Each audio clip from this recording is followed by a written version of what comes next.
ఒక్కొక్క ఇంద్రియము ఒక్కొక్క లౌల్యమునకు నశించిపోతుంది అని భాగవతం చెప్తుంది. దీని గురించి వివరిస్తారా? అంటే ఇంద్రియాలు అన్నీ కూడా లౌల్యంతో ఉంటాయి. కన్ను కన్ను దీనికి ఉదాహరణగా ఏమని చెప్తారంటే, ఈ కన్ను ఎప్పుడూ కూడా చూడకూడనటువంటి దృశ్యాలు ఏమైనా ఉంటే వాటిని చూసి ఆనందపడాలి అని అనుకుంటుంది. ఇది దానికి లౌల్యత్వం అంతే. ఇక ముక్కు ఏది పీల్చకూడదో దాన్ని అబ్బా అంటే మంచి వాసన కొడుతుంది, అది తింటే శరీరానికి అజీర్ణం చేస్తుంది, కానీ దాన్నే తినాలి అనిపిస్తుంది, ఆ వాసన అలా లాగేస్తుంది. ఇక నాలుక ఏది తినకూడదో దాన్నే తినాలి అనుకుంటుంది. ఉదాహరణకి చేపలకి దానికి ఉదాహరణ చెప్తాడు భాగవతంలో. చేప పాపం దానికి రుచి ఎక్కువ ఇట్ట దానికి, అందుకే దానికి ఎర వేస్తారు. పాపం అప్పటిదాకా మామూలుగానే ఉంటుంది, ఆ ఎర దానికి మంచి రుచి కొలుపుతుంది. ఆ ఎరకి ఏదో తిందామని చెప్పి ఎరను తినటానికి వస్తుంది, వెంటనే పట్టుబడిపోతుంది. అంటే ఇంద్రియం యొక్క లౌల్యత్వం వల్ల చేప ఎరకి గురవుతుంది. అలాగే చెవులు ఉన్నాయి.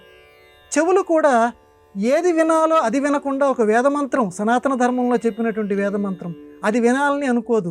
ఒక మంచి మాట, మన ధర్మం ఇలాంటి కార్యక్రమాల్లో చెప్పినటువంటి మంచి మాటలు వినాలని అనుకోదు.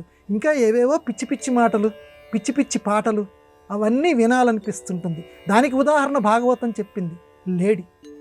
లేడి ఈ శ్రవణేంద్రియము లౌల్యానికి ఉదాహరణ.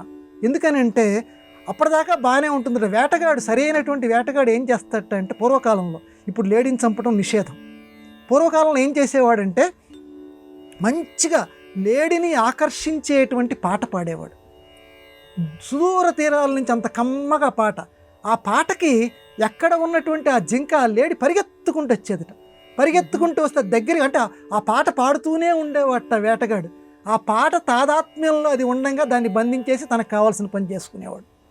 అందువల్ల పాట, ఆ వినటము అనేటువంటి దోషం, ఆ దోషంతో లేడి అక్కడ దెబ్బతింది.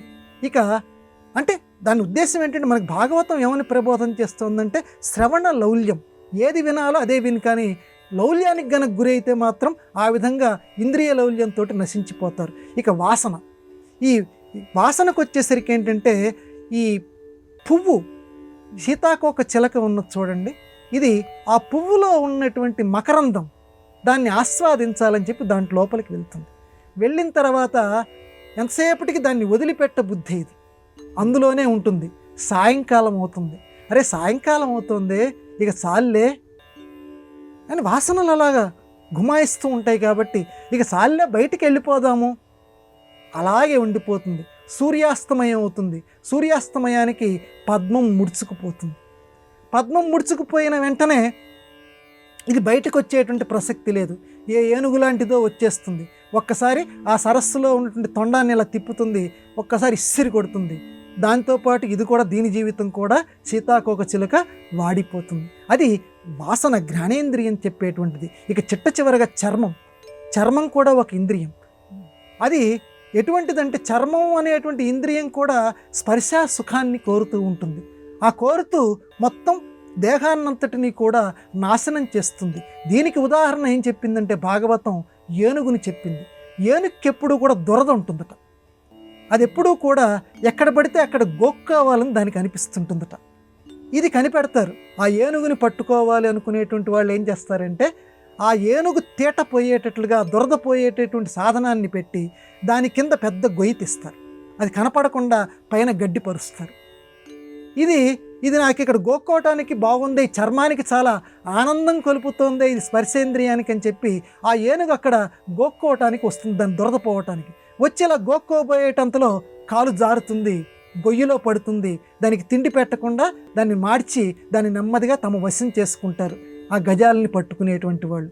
అంటే స్పర్శేంద్రియం యొక్క ఆ లౌల్యానికి ఏనుగు నశించిపోతుంది. కాబట్టి భాగవతం ఏమని హెచ్చరిక చేస్తోందంటే, ఇంద్రియాల లౌల్యంలో పడకండి, చాలా జాగ్రత్తగా ఉంటూ ఆ శ్రీకృష్ణ శరణం మమ, ఇంద్రియాలని కట్టడి చేయవయ్యా అని ఆయన్ని కొలవండి అని చెప్తోంది.